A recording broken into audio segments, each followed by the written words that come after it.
Manchester United n'a pas pu faire mieux que le match nul face à Crystal Palace à l'extérieur. Et il y avait la place parce qu'on a quand même dominé. On a dominé et c'est juste en fait un manque criant de finition. Dans la zone de vérité, on n'est pas serein, on a du mal à trouver la faille. Hein. J'incrimine les attaquants, hein. Le trio devant, Amad, Zirkzee, Garnacho, même on peut rajouter Bruno Fernandes qui sur une frappe extérieure pied droit trouve pas le cadre. Garnacho trouve la barre transversale sur une magnifique action, ça arrive malheureusement. Et juste après derrière encore Bruno Fernandes touche la barre. Non, non, franchement, il y avait de quoi faire. Il y avait largement la place de gagner. C'est pas normal qu'on sorte avec un 0-0. C'est pas normal, surtout que l'année dernière, quand on va là-bas, on se fait malmener. Il fallait revenir avec du caractère et surtout s'imposer. C'était le principal, il fallait prendre les 3 points. Malheureusement, ça n'a pas été fait.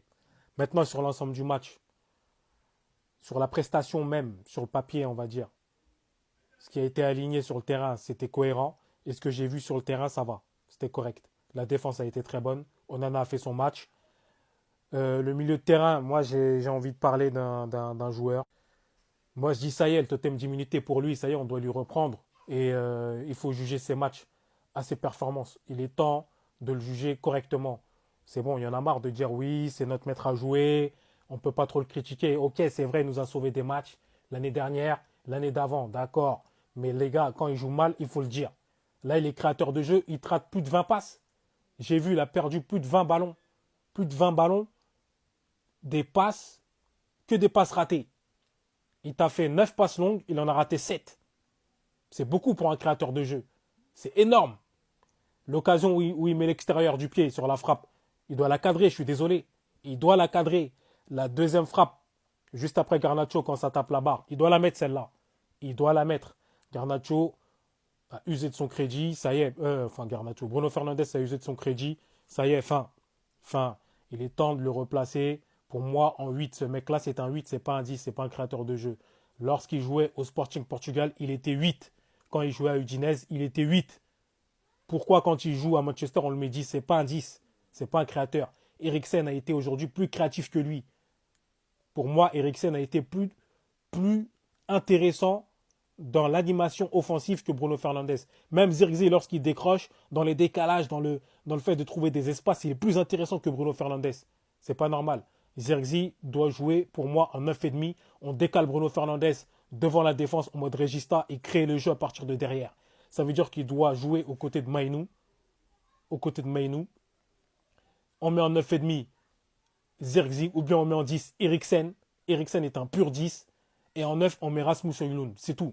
C'est comme ça que Manchester United doit jouer. C'est comme ça. Il y en a marre, en fait. Il se cache à chaque fois. Il essaye de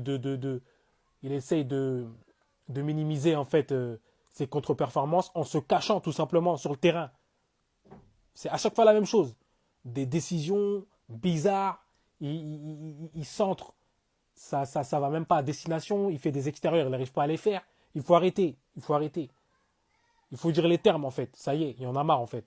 À chaque fois qu'on veut parler de lui, les pros Bruno Fernandes disent non, il faut le laisser, ceci, cela. Et il y a un moment, il faut parler. Et voilà, moi, j'ai dit ce que j'avais à dire. C'est comme ça, c'est tout. Ensuite, il y a eu les changements avec lesquels moi, j'étais pas d'accord. Lorsqu'il sort Amad Diallo pour mettre Rashford, je ne vois pas en fait la plus-value que Rashford a apporté. Rashford, il est rentré sur le terrain, il était inexistant. Il était inexistant. C'est ça quand je dis aux supporters de se calmer. Les supporters qui sont trop hautains, qui sont pas humbles, qui pensent que ça y est, Rashford a fait deux trois belles performances, ça y est. Non, les gars, redescendez sur terre. Rashford, sur le côté gauche, quand il est rentré, on l'a pas vu.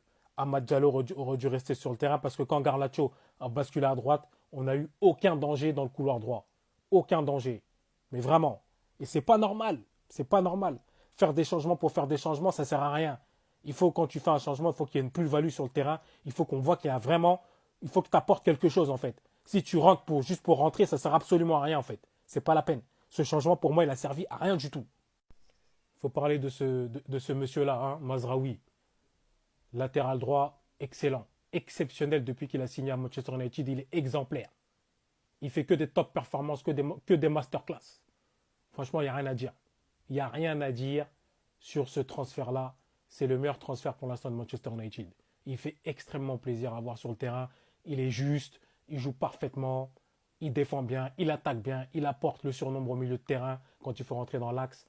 Franchement, excellent. Excellent, rien à dire aujourd'hui. Surtout aujourd'hui, il a été top. Il a été top. Dalot aussi, j'ai bien aimé son apport au milieu de terrain, il a été excellent. Franchement, non, la défense, il n'y a rien à dire. De Ligt aussi, j'ai bien aimé son match. Les gars, il faut continuer comme ça. Rien à dire. C'est juste offensivement, ça manque de finition. Mais je pense que ça va arriver. Højlund, je pense que prochain match, il faudra le mettre titulaire face à Tottenham. Parce qu'il a cette grinta, cette volonté. Et je pense que Tottenham en première ligue, les gars, c'est pas un petit poussé, les gars. Là, c'est là il va falloir montrer que vous êtes United.